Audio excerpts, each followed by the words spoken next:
ဒီဗီဒီယိုကိုကြည့်နေတဲ့လူငယ်နဲ့မိတ်ဆွေများအားလုံးမင်္ဂလာပါဒီနေ့မှာတော့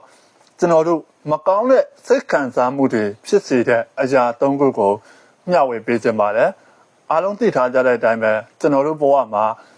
ကောင်းတဲ့စိတ်ခံစားမှုနဲ့မကောင်းတဲ့စိတ်ခံစားမှုတွေရှိပါတယ်တစ်ချိန်တည်းမှာပဲကျွန်တော်တို့ဘဝမှာမကောင်းတဲ့စိတ်ခံစားမှုတွေဖြစ်စေတဲ့အရာ၃ခုရှိပါတယ်အဲ့ဒီအရာ၃ခုကိုကျွန်တော်မျှဝေပေးခြင်းပါတယ်ပထမတစ်ချက်အနေနဲ့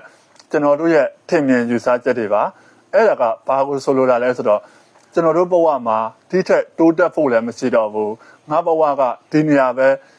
ရပ်သွားတော့မှလားဆိုတဲ့ထင်မြင်ယူဆချက်တွေကကျွန်တော်တို့ဘဝမှာမကောင်းတဲ့စိတ်ခံစားမှုတွေဖြစ်စေပါတယ်ဒုတိယတစ်ချက်အနေနဲ့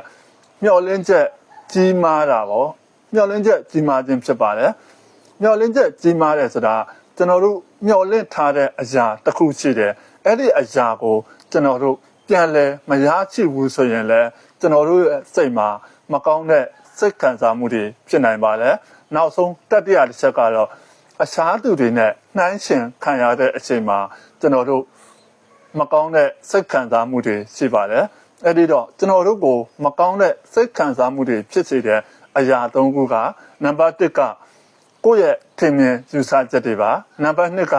မျှော်လင့်ချက်ကြီးပြီးပြန်လဲမရရှိတဲ့အချိန်တွေမှာကျွန်တော်တို့စိတ်ခံစားမှုမကောင်းဖြစ်တတ်ပါတယ်တတိယတစ်ချက်ကတော့အခြားသူတွေနဲ့ကိုယ့်ကိုနှိုင်းယှဉ်ခံရတဲ့အချိန်မှာကိုယ့်ရဲ့စိတ်ခံစားမှုတွေမကောင်းဖြစ်တတ်ပါတယ်အဲ့တော့ဒီဗီဒီယိုလေးကလည်းမိတ်ဆွေအတွက်အကျိုးရှိမယ်လို့ယုံကြည်ပါတယ်နောက်ထပ်မျှဝေစေခြင်းတဲ့အကြောင်းအရာတွေရှိရင်လည်း comment မှာရေးခဲ့ပေးလို့ရပါတယ်အားလုံးပဲကောင်းသောနေ့လေးဖြစ်ပါစေ